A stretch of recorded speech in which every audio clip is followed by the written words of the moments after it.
নমস্কার বন্ধুরা, আজ কিন্তু সোমবার মানে ভগবান শিবের বার।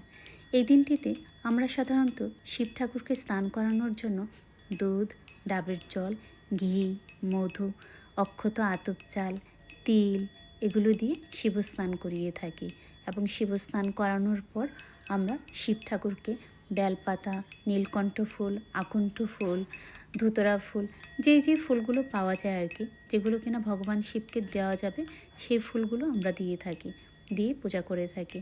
এবং অনেকে কিন্তু এই দিনটিতে নিরামিষও খেয়ে থাকে। তো এই জিনিসগুলো আমরা করার জন্য সব কিছু রেডি করিয়ে নিয়েছি।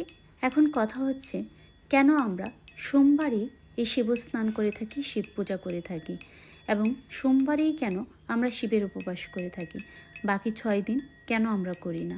কারণ হচ্ছে কি জানেন, সোম মানে চন্দ্র, আর ভগবান শিব কিন্তু এই চন্দ্রকে মস্তকে ধারণ করেছিল, অর্ধচন্দ্রকে। সেই জন্য কিন্তু ভগবান শিবের আরেকটা নাম হচ্ছে চন্দ্রশেখর। এখন প্রশ্ন হতে পারে, কী কারণে ভগবান শিব চন্দ্র দেবতাকে তার মস্তকে ধারণ করেছিল? হ্যাঁ, সেটাও বলছি। আসলে ঘটনা হয়েছিল কি, যখন দক্ষ প্রজাপতি দ্বারা চন্দ্র দেবতা অভিশপ্ত হয়েছিল এবং সে তার জ্যোতি এবং শক্তি হারাতে শুরু করেছিল, তখন সে ভগবান শিবের আরাধনা করতে শুরু করেছিল, কঠোর তপস্যা করেছে।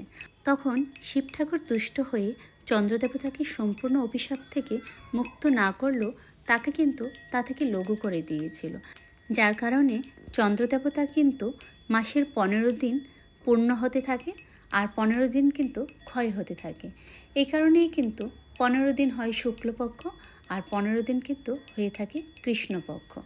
তো চন্দ্র যেহেতু মানুষের মন, আবেগ এবং মানসিক স্থিরতার কারক, এবং শিব ঠাকুর যেহেতু তাকে মস্তকে ধারণ করেছিল, সেজন্যই কিন্তু আমরা সাধারণত ভগবান শিবের উপবাস সোমবারই করে থাকি। মানে চন্দ্র মানেই তো সোমবারই করে থাকি, মানসিক শান্তির জন্য, মানসিক স্থিরতার জন্যই আমরা কিন্তু ভগবান শিবের আরাধনা করে থাকি।